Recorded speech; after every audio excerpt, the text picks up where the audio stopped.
It's your boy T-Burn, the reaction. Today is from Friday. We got my little man right here. You see the feeds right here. Say hi, everybody. Hi. Hello. Hey. Anyway, we're going to check out some. Well, I don't want to check this out, so we're going to turn this back a little bit to this one.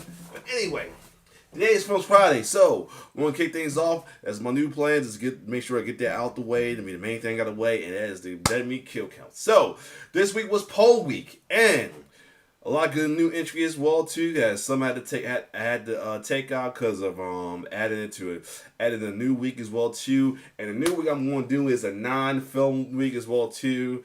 And they will be, and since he's releasing like a lot of non-film kill counts, you know, because of the SAG-AFTRA strike. Those I'll make a week for that to do polls, but that poll will be no elimination. It'll be just for to see which one will be the kill count of that day. So anyway, and that is including Don't Hug. That's all. Don't Hug Me, I'm Scared. This won't be exclusive. The following: Don't Hug Me, I'm Scared. More Comment X. The Jason was on the list anyway. More Get X. Jason versus Frey versus Jason versus Ash. And is up some other ones is me as well too. That I thought was what's the names was actual kill counts, and that it was actually I skimmed through, and then there was actually it was AR kill count. I thought it was movies that actually was at the actual not non-film, and that's the guy who didn't like musical because it's a musical. Ice 9 Kills and Silver Screens is another killer music video like the previous one. I said Don't Hug Me Scared because it's a web series. It's like a Fuffle rep service well too, and also a new stuff that been added since I made that announcement. That's gonna be added is Danganronpa, which is I think is a video game as well too, and Mrs. Blue might be added on it because I need to know the full story, but it looks like it's a non-film as well too, so they may get added to the poll. Depends on how many space I have the poll. I might leave it out since it's newest. But anyway, speaking of poll week, here's the entry for the poll weeks we had as well too. I paired up the last week runner up and last week's saved kill count, which is happening Mayhem and Chronos, and the rest was includes some new entries. Deathgasm with Toxic Avenger being a new entry, Blood Quantum with Blair Witch being a new entry, Deep Rising and Meg return as well as Hostile, and I brought back the Collector as well too. And both of them both of them will spawn out a series as well too. Who knows? That's one. If he knows, I say one that might possibly spawn out another series week. That will be it. Anyway, so with majority of landslide victory, Deathgasm Toxic Avenger was the winning pair, while Mayhem and Chronos was the losing pair, ironically.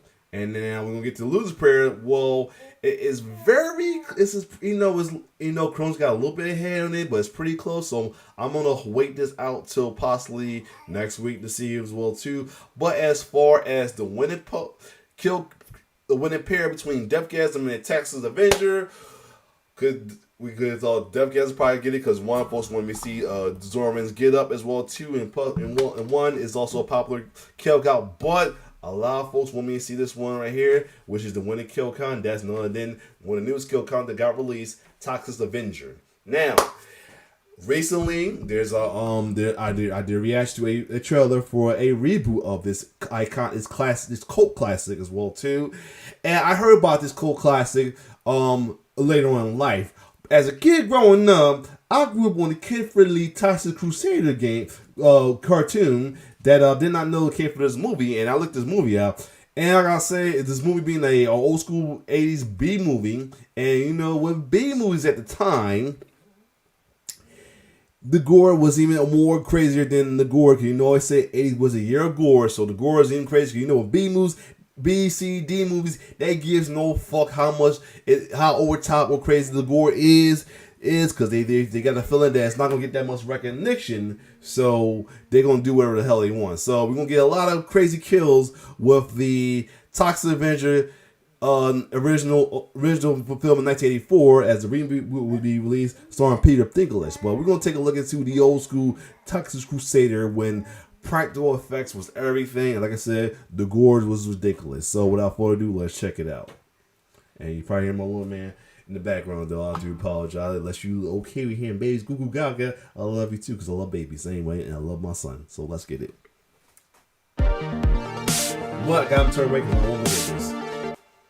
Welcome to the Kill Count, where we tally up the victims in all our favorite horror movies. I'm James A. Janice, and today we're looking at The Toxic Avenger, released in 1984. Lord. The Toxic Avenger follows a weakling, weighing 98 pounds, who gets sand in his face when kicked to the ground. But thanks to barrels of toxic waste, he becomes a strong man. And oh honey, not the wrong man either. The Toxic Avenger, also known as the Monster Hero, or Toxie, is a champion of justice. He just champions extreme violence to dish it out. The Toxic Avenger is a trauma film, which needs a bit of an explainer before we begin. Because this movie's probably unlike anything most of you have ever seen. Sure, I've technically covered a trauma film before with Death by Temptation, but that was more of a personal movie by the writer/director/star. It didn't have the trademark trauma tropes of offensive humor, relentless nudity, and shocking kills. Trauma Entertainment was founded in 1974 by the human cartoon Lloyd Kaufman and his conversely quiet business partner Michael Hers. They met at Yale and still work together at Trauma today, finding longevity in low budgets and that world-famous New York charm. Kaufman and Hers co-directed The Toxic Avenger as business partners and friends. Occasionally I would direct, yes,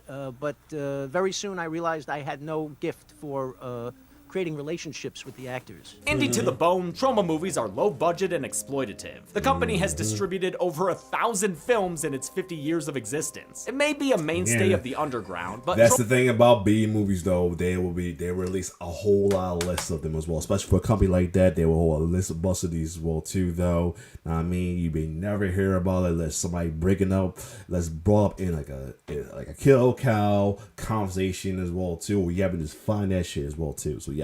Trauma was also hugely influential in modern cinema. James Gunn got his start there, as did plenty of other filmmakers and actors. Stan Lee once said Trauma influenced the works of Tarantino, Takashi Miike, Peter Jackson, and more. It's not surprised about Tarantino. Early output was mostly raunchy comedies, but eventually Trauma refocused on the horror genre. That was partly thanks to The Toxic Avenger, which was made for $500,000 with a crew mostly consisting of students and newcomers. The Toxic Avenger wasn't a box office hit, but it became a cult film thanks to a small New York theater called the Bleecker Street Cinema, which played it as a midnight show for years. It's Trauma's most widely known property by far, spawning several sequels, some comics, a video game, a stage musical, a surprisingly kid-friendly cartoon, and an upcoming remake. Despite its proliferation, this movie is not for the faint of heart. I know a lot of you are hardened horror fans who gladly consume stuff that most people would find uncomfortable. But The Toxic Avenger, as with most Trauma films, pushes the envelope no matter who you are. The first kill will floor you, but it doesn't stop at the violence. There are blind jokes, fat jokes, jokes about Nazis, I guess jokes about gay people, definitely gay slurs, racial slurs, sexual assault, and elder abuse. It's offensive all around. But I don't necessarily think that's a bad thing. In art, you sometimes need to explore where the line is. When nothing's subversive, everything is too safe, and you lose a primary function of art. More importantly, behind its universal offensiveness, The Toxic Avenger has a saccharine sincerity to it where good triumphs over evil in the end. I truly love it. The Kill Count set. Is she blind? The world capital of counting and horror creation. Well, I mean, I wouldn't go that far, but... But for all this creation, there is a price to be paid. Long hours and creative burnout that can erode the soul of any man. You know, I appreciate it, but I'm actually fine, because I use today's sponsor, Vance Global, to help me unwind. Vance Global? Yeah, they make Delta 8 products that are completely legal and shipped to your door in discreet packaging. Oh, I've heard of those. They come in products like gummies, carts, and more, right? But can't those be unsafe? Well, not inherently, but some companies don't put the necessary care into production, which can cause contaminants or improper doses with their products. So it's important to make sure you know how safe the products you use are, and Vance agreed. The fact that he had a Linda Blair, did they actually have any kills or not? If not, I wonder if he's going to put it in there, but again, it's probably part of that site. So he probably won't. They even have a whole page detailing what to look for to make sure your experience is safe, and they provide independent lab reports that have been performed on each of their product lines. For example, this Delta 8 gummy has an easily accessible lab report checking for contaminants including chemicals, heavy metals, and bacteria, so I can relax comfortably knowing I'm safe. Sweet! Mind if I try a little? I guess. How would that even work though? Jesus! Soren. Of course. Yeah. Of course it's Zoran. Pay no attention to the man behind the kill count set. Of course it's Zoran. Try Vance Global for yourself by going to the link in our description and get 20% off your order with code DEADMEAT, or use code DEADMEAT30 for 30% off initial or renewal subscriptions. In Tromaville, New Jersey, there's a whole lot of crime polluting the streets. Let's see how many kills it takes to clean them up. The movie begins with a warning. Let me tell you, it'll earn it in less than 10 minutes flat. Flat like a kid's head. A powerful narrator voice tells us the breaking news that New York City makes a lot of trash. All that radioactive goop's gotta go somewhere, and I don't see any oblongs around, so Tromaville, New Jersey will have to do. Tromaville, the toxic waste-dumping capital of the world. The narrator drops us off at the Tromaville Health Club, a place full of characters working out to an awesome ripoff of Olivia Newton-John's Physical. Olivia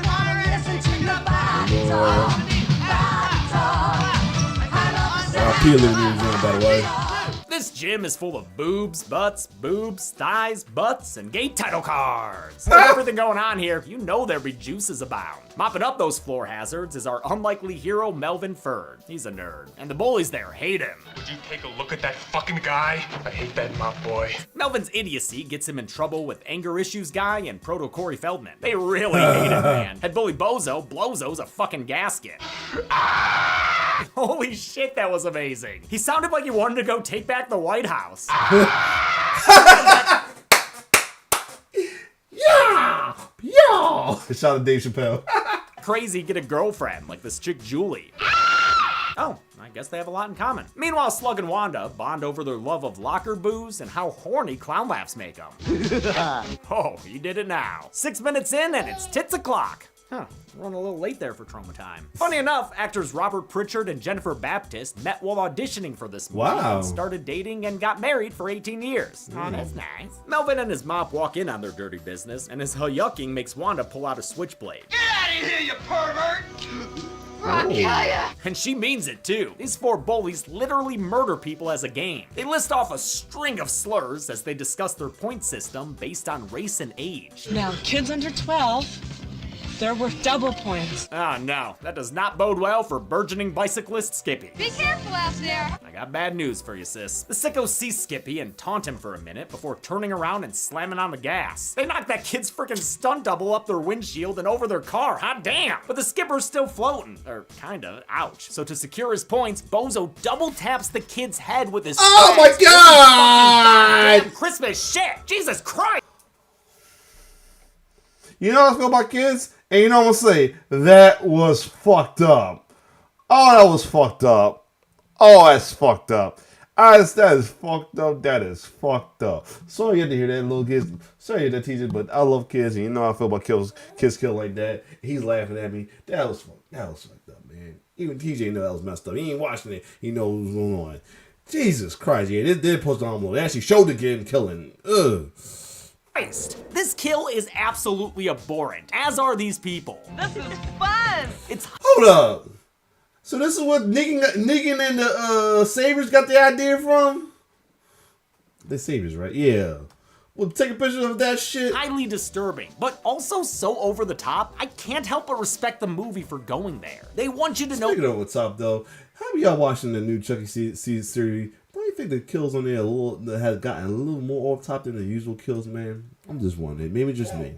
But anyway, someone's laughing at me. These people are evil and hate them, and this certainly does the job, regardless of Slug's Sunday plans. Well, I gotta get up early in the morning. Gotta go to church. This is Hold up. What? That little comment, you dropped a piece of his teeth way through, though. Really? You do all that and you gotta go to church in the morning? That's a damn shame. That's a damn shame right there. You ought to be ashamed of yourself. You reap what you sow, that's what I'm gonna say. That they say go, you reap what you sow. by far the most infamous scene from the film, but it was accomplished through simple methods. The kid's head is a cantaloupe with cranberry sauce on top. It's not cranberry sauce. Nope, actually this time it is. Co-directors Lloyd Kaufman and Michael Hurst dispute who came up with the idea. They both credit the other one. I would have to say that Lloyd Kaufman, the creative genius behind Troma, decided to crush a watermelon or some sort of melon Good to know they got with some blood and guts stage on it for that he each got other, from though. somewhere. We were going to have a Instead of taking head no cast and all idea. that stuff. And Michael said, hey, just get a melon, put a wig on it and all that. That was your idea. The next day's more of the usual at the health club. Melvin is weird and Bozo is likely on cocaine. The bullies brainstorm how to prank Melvin in the midst of a hip-shaking huddle. It's the second best way to come up with ideas, after the double-toke incline crunch handoff, of course. They have Julie invite Melvin to the girls' locker room that night. Let's say 7 o'clock. Okay, that'll be good for me too, because I gotta clean the toilets in there anyway around that time. Even at teeth chattering horny status, Melvin always thinks with his mom. Melvin's memorable performance comes from Mark Torgel, who was also the movie's script supervisor. Makes sense he was on the crew. This guy seems trauma to the core, even today. He had a problem with his anal glands and he used cinnamon anal cream. Oh, hey, it's Darcy. Fucking course. Melvin finds Murder Barbie in all her bronzed glory, but she says she'll only make it with him if they do it by the pool. Also, he has to wear this pink tutu. Man, the tutu is one thing, but ain't no one pulling off those green spots. They get Melvin to basically make out with a sheep. That's their prank. I mean, it's definitely embarrassing, especially with this guy laughing at you, but we just saw these people smash a kid's head like a pumpkin. I feel like Melvin got off easy. I honestly feel worse for the sheep here. The prank gets everyone laughing at Melvin, and they chase him around in torment. Unbeknownst to any of these idiots, there's a truck with toxic waste parked outside. These guys were transporting barrels of it with only a vague understanding of what it was. It's dangerous. It's like that cancerogenic stuff, you know. But they pulled over to do a giant bag of coke, as you do, coincidentally, right in front of the health club. So of course, that's where Melvin ends up after he pulls a Sally Hardesty out the window. Face down, ass up. That's the way he likes to melt? Kind of all the above, huh? It doesn't stop the gym rats from laughing at him or from accusing him of being overly dramatic. Oh, he's faking it, Julie. He's faking it. Yeah, Melvin, quit faking it. Oh, and you got a cop in on it too? Come on, officer, quit faking your hands on fucking phonies here, I tell you. Melvin runs away as Night on Bald Mountain plays, the song best known from the segment of the same name in Disney's Fantasia. Wow. It's used in this movie repeatedly, mostly as a cue for the titular Avenger.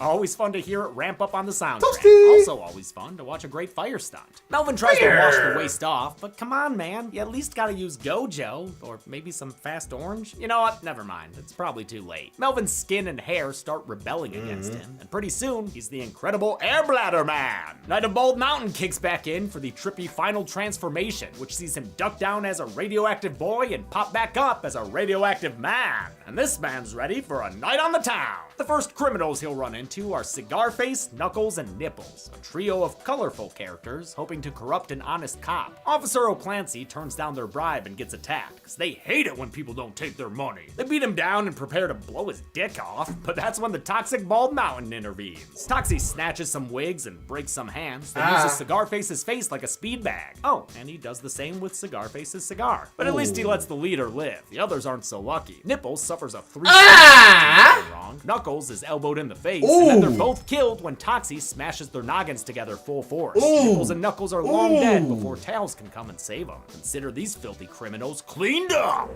Toxie shows he's not a real monster when he explains himself to Officer O'Clancy. Don't worry, I won't hurt you. I don't know what came over me. The monster's unlikely voice is provided by Kenneth Kessler, a non-actor who had been an assistant director in the 40s and 50s. It's a great voice. What's up, guys? Physically, the Toxic Avenger is played by Mitchell Cohen, who would later become the vice president of a company that sells copiers. His co-workers have seen the film. What'd you think about the sex scene, Joe?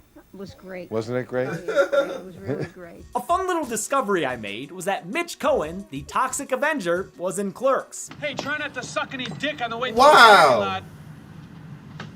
Hey, you, get back here. Yeah, he was that guy. Toxic, get back here. Cohen, like many monster performers, had to endure hours in the makeup chair. Anybody that wants to get into the world of filmmaking, putting on makeup for 4 hours really sucks. It was the worst experience you can possibly imagine. That's one thing about, man, getting a film. If I were to do that, man, I know getting to do a film like that, to have like that kind of costume, I can't imagine how folks can go through that whole ordeal, man. The whole movie only seeing out of one eye, since the other was beneath prosthetics. It wasn't a pleasant experience being in the makeup, but it was really a lot of fun. Toxie's look was designed by special effects artist Jennifer Aspinall, who worked on friggin' Spookies around the same time. Fangoria contacted me afterwards, and I did an article, and that began my special effects And makeup he saw career. Sex Aspinall would go Machine. on to have an insanely successful career, winning Emmys for makeup and working on everything from Westworld to Dungeons & Dragons' Honor Among Thieves. Officer O'Clancy tells the press the whole story and says the monster hero saved his life. What a scoop! That brings Toxie to the attention of the city's corrupt leaders, which includes Mayor Peter Bellgoody, who enjoys sub sandwiches at the fitness club, and the chief of police, who is probably a Nazi. Oh, scratch that, is definitely a Nazi. Yeah! Wait, is Tromaville in Argentina? The crooked politicians are another patch on this movie's quilt of stereotypes, and they're legitimately hilarious sometimes.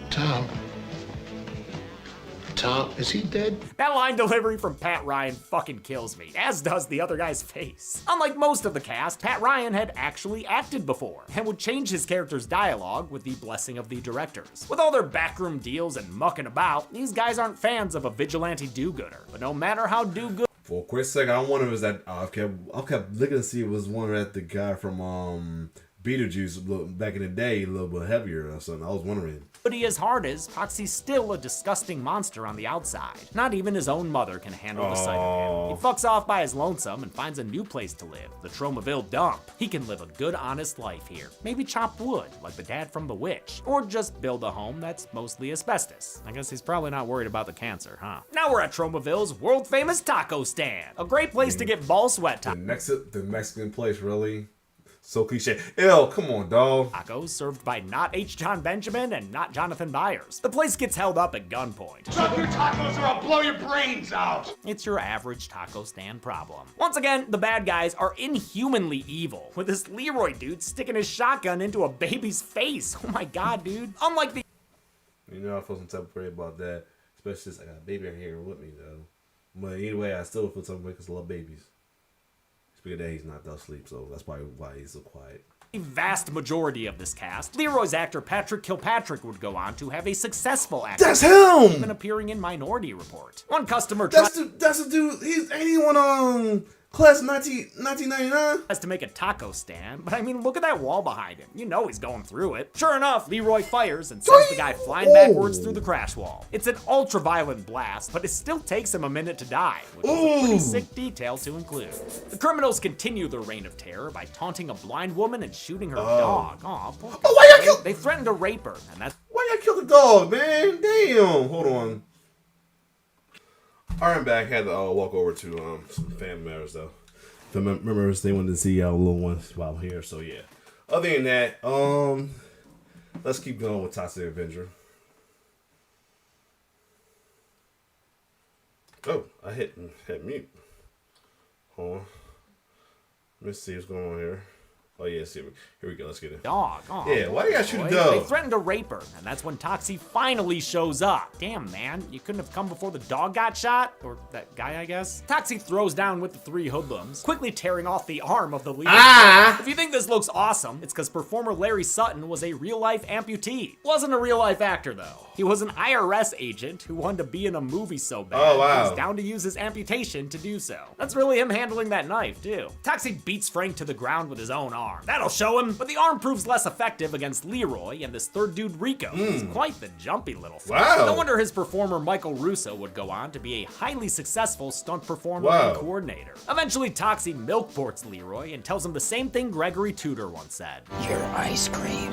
Actually, turns out Leroy is milkshake, since his head is destroyed by the blender. Next up to be served is Rico, whom Toxie incapacitates with a frying basket and a bunch of pipes. Then he kills the acrobatic asshole by deep frying him in oil. Finally, Toxie decides to grill up a Frank, or I guess bake him, since he shoves Frank into an oven. Oh, It happens shit. off screen though, because no way that guy actually fits in there. With the bitter bad guys sweetened, Toxie helps the traumatized blind woman, whose name is Sarah. Lacking a seeing eye dog now, Sarah asks Toxie to take her home. The humor here is very broad and haha she can't see, Lord. but actress Andre Miranda definitely commits to the bit. I mean, everyone in this movie does. No one can be accused of half-assery. This is Lord. Miranda's only acting credit. She was a singer and the girlfriend of the film's primary financial investor. Oh, She wow. still auditioned for the part though, and I think she's perfect in it. To get to know her savior, Little Red Riding Sarah feels on him. What big hands you have. That ain't the only big thing he's rocking either, Yo. girl. Oh, hey, Hansy, I was talking about them pecs. Oops. Sorry. It's okay. Word gets out about the monster taco smash, probably because everyone loves that taco place. Those cops can't get enough. A professor says not to worry though, because this toxic monster seems to be driven only to murder wrongdoers and ne'er-do-wells. That definitely includes locker room drug dealers like Dennis here, who sells his wares and funnels the money to City Hall. You know, I love massages and I love sandwiches, but I just don't think they'd be good at the same time. The monster arrives at the health club and clears it out, except for Dennis, who's really focused on his leg curls today. Toxie shows how versatile a cable weight system can be when he murders Dennis by crushing his head. Oh! Wow, and then half of it's just gone? Those are some serious gains for the kill count. And another dirty scoundrel all cleaned up. Over in the sauna, Wanda's getting some rocks hot. Wait, is that a phone? Oh man, I just assumed that was a phone for a second. No, it's Wanda's Polaroids of the dead kid they ran over, and she jills off to them because she's depraved like.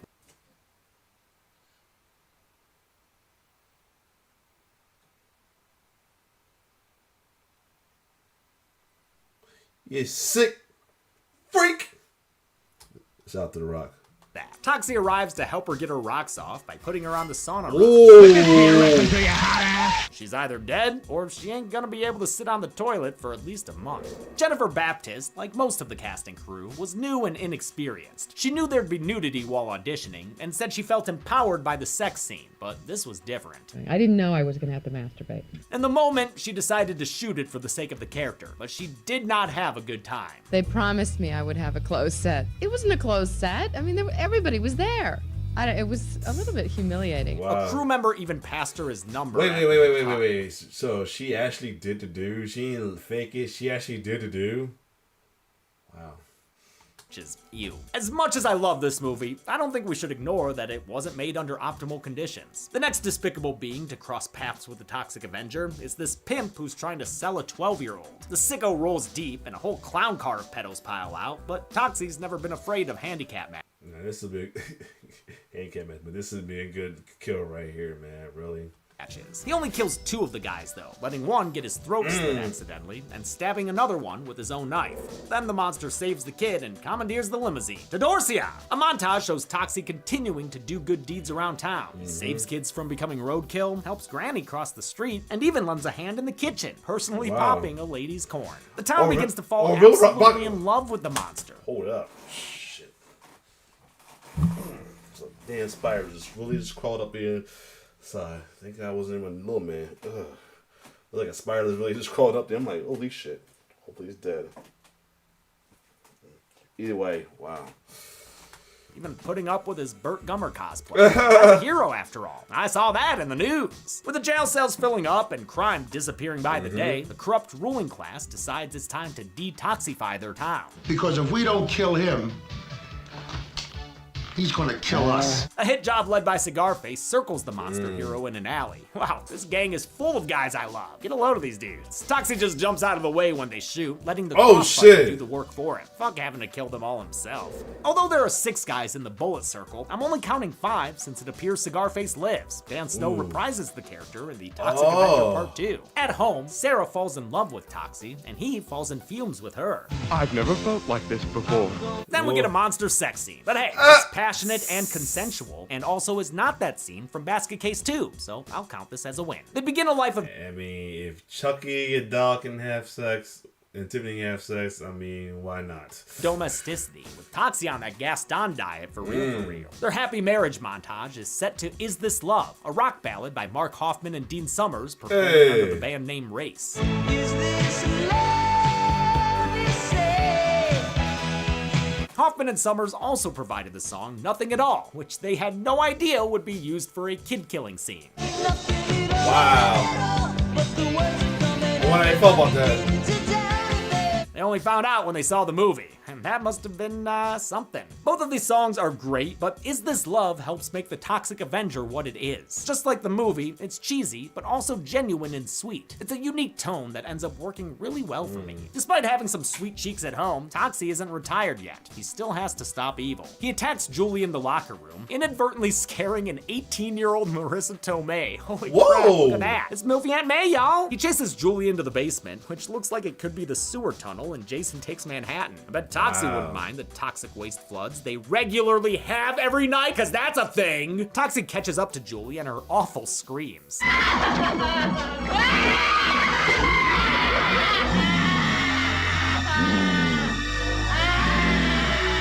God, she sounds like a screaming newborn. He raises a pair of scissors and prepares to kill Julie, but before we see it, it cuts to her boyfriend screaming just as obnoxiously. Bozo and Slug decide to beat an old woman. They get real Clockwork Orange with it. Oh, what a feeling today. They steal her car and try to run down the monster with it when they see him, but he parlays their auto attack with a kick-ass stunt. Holy shit, yo, Mitchell Cohen really rode around on top of a car. Okay, these shots are with a dummy for sure, but there's still someone driving real fast, you know? Slug is killed when he's choked to death and then tossed out of the moving vehicle. There he goes. Toxie climbs into the car and takes this opportunity to tell Bozo that he's actually Melvin. Then he drives the car past many a stunt performer performing stunts and causes a few cars to crash, complete with explosions. But we do see most of the drivers get out of their vehicles before they blow up, so I won't count any kills here, even though this car that flips like a Blues Brothers cop nearly killed the stunt driver in real life. When it landed, the roof collapsed due to a crappy roll bar installation. Thankfully, he was okay. This car chase, informed by George Miller's The Road Warrior, ends with Bozo's death when Toxie rips off the steering wheel and sends the car off a cliff. Hell yes! Oh my god, dude, get out of the way! This is a real car flying down a hill! That guy was just standing there. Oh wait, do we get a— hell yeah! There's the explosion! God, that was perfection, everyone. No notes. Toxie survives the crash like he were Jason Voorhees in an RV. He shakes it off and heads back to town. But, you know, that dude's probably concussed. I mean, how else would you explain his attack on this little old lady, Mrs. Haskell? He confronts her at the dry cleaners, where she tries to run away, but he catches up and gives her the full My Bloody Valentine treatment in the dryer. He leaves her perm-pressed body to be found. Mrs. Haskell is played by the late Norma Pratt, who had already worked with Lloyd Kaufman in Stuck on You. She enjoyed that role since it made no mention of her being a little person. She did not enjoy this role quite as much. The newspaper reports on the monster's monstrous actions, and it's digging at his conscience too. He doesn't know why he'd attack an innocent woman. He tells Sarah it's too dangerous for them to stay together. You don't know who I am.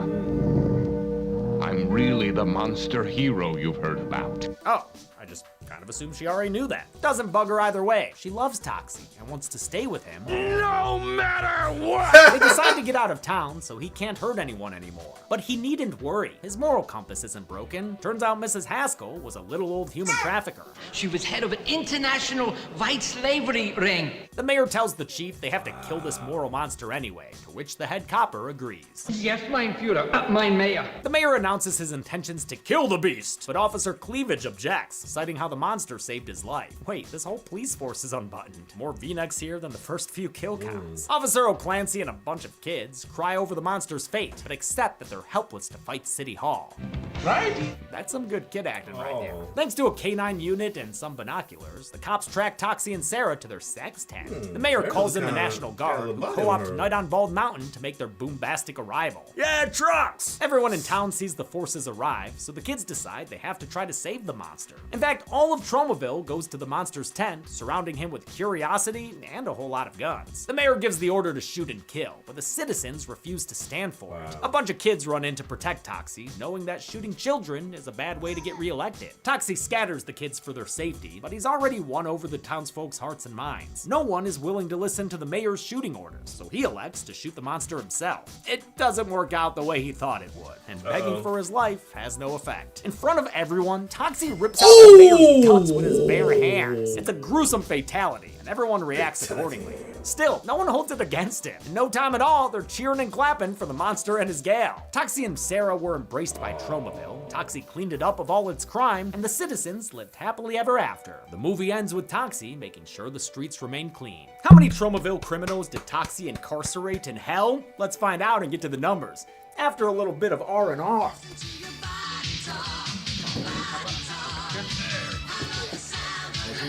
Ooh, what's up?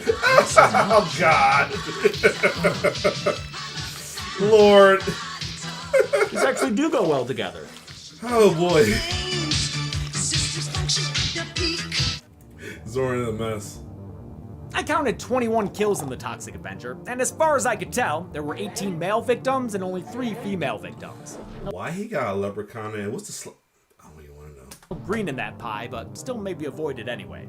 Anything coming out of Tromaville. I've counted this many kills in 5 other movies before, and the closest one to the same gender breakdown was The Meg, which had 18 men, 2 women, and 1 unknown. With a runtime of 82 minutes, the Toxic Avenger had a kill on average every 3.9 minutes. I'll give the Golden Chainsaw for coolest kill to Dennis the Yep, Drug I knew it would be Dealer. Dennis. As someone who uses a cable machine with a selectorizer every day, I've often noted just how lethal that weight stack rod can be. This kill is everything I imagined and more. I love it. Almost ready for lamest kill will absolutely go to Julie, a heinous character who deserves the worst but gets killed off screen. What a letdown. And that's it. The Toxic Avenger came out in 1984 and was followed by sequels, which I still have never seen. Until next time, I'm James A. Janice. This has been the Kill Count. Thanks a lot for watching this Kill Count for the Toxic. Hold on a second before I end in on this. I'm back. You made a little thing. He's putting stuff he shouldn't have been putting in his mouth as well too. Here she goes. Anyway, he put stuff in his mouth. He had no business putting in his mouth. But anyway, other than that, there you have it. Toxic Avenger, man. Cool movie. Crazy kills I expected though as well too, as I thought. But yeah, other than that, it was a cool classic. Not me. Definitely good to watch as well too, though. Other than that, I wonder if you're gonna do Toxic Avenger 2. Who knows? But if you do like my reaction, like, share, subscribe on my YouTube channel. Next week we'll be returning to Alien Predator week as well too. Here we go, checking out Alien Covenant, the second prequel of the Alien series as well too. And then after that, you know what? I'm debating on, do I want to start my new poll next week and then to get that out of the way. So yeah, might do a new poll instead. I'll debate. I might put a poll for that. Who knows? Other than that, if you like my reaction, like, share, subscribe to my YouTube channel. It's your boy T-Bear signing off. One love.